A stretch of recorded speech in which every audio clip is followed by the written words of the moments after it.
আপনি বিয়ে করেছেন, একটা আল্লাহ তাআলা ফরজ আদায় করেছেন আপনি, সবাই জানি আমরা।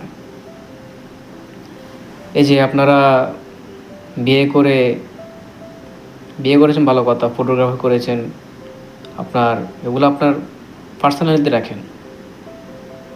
যে আপনারা স্টোরিতে ছাড়েন, ফেসবুকে ছাড়েন। শোনেন, আপনার ওয়াইফ এটা শুধু আপনার একান্ত, এটা শুধু আপনার একান্ত। হ্যাঁ, আপনার যদি দেখাতে মন চায় আপনার আপনার ফ্যামিলির সাথে দেখান, আপনার ফ্যামিলি আত্মীয় স্বজন সবাই সাথে দেখান, তাদেরকে আপনার ছবি পার্সোনালি দেন। তো আপনি ফেসবুকে দিচ্ছেন আপনি, এখানে আপনার প্ল্যাটফর্মে আপনার 5,000 মানুষ থাকতে পারে, 10,000 মানুষ থাকতে পারে, সবাই দেখতেছে কিন্তু আপনার, তারা কিন্তু আপনার ফ্যামিলি না বা আপনার আত্মীয় স্বজনও না। তো আপনার আত্মীয় স্বজন দেখাতে চান আপনি, তাহলে আপনি তাদেরকে পার্সোনালি বলে দেন। আপনি যে এই যে আপনার সোশ্যাল মিডিয়াতে আপনার ওয়াইফের ফিকটা দিচ্ছেন, তাতে কি হচ্ছে? আপনার গুণাভাগে বেশি হচ্ছে।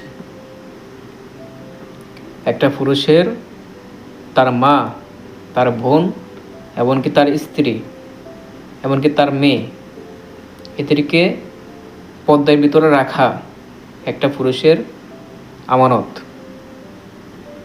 আপনি যে আমানত খেয়ানত করছেন, তাতে কিন্তু আপনারই গুনাহ বেশি হচ্ছে।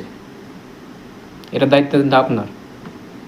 তাই বলে কি আপনার স্ত্রী, আপনার বোন, আপনার মেয়ে, আপনার মা, তাদেরকে আপনি পর্দার ভিতরে রাখুন। আমি বলছি আপনাদের খারাপ লাগতে পারে, কিন্তু এটা আমাদের করা উত্তম, আমাদের করা এটা দায়িত্ব।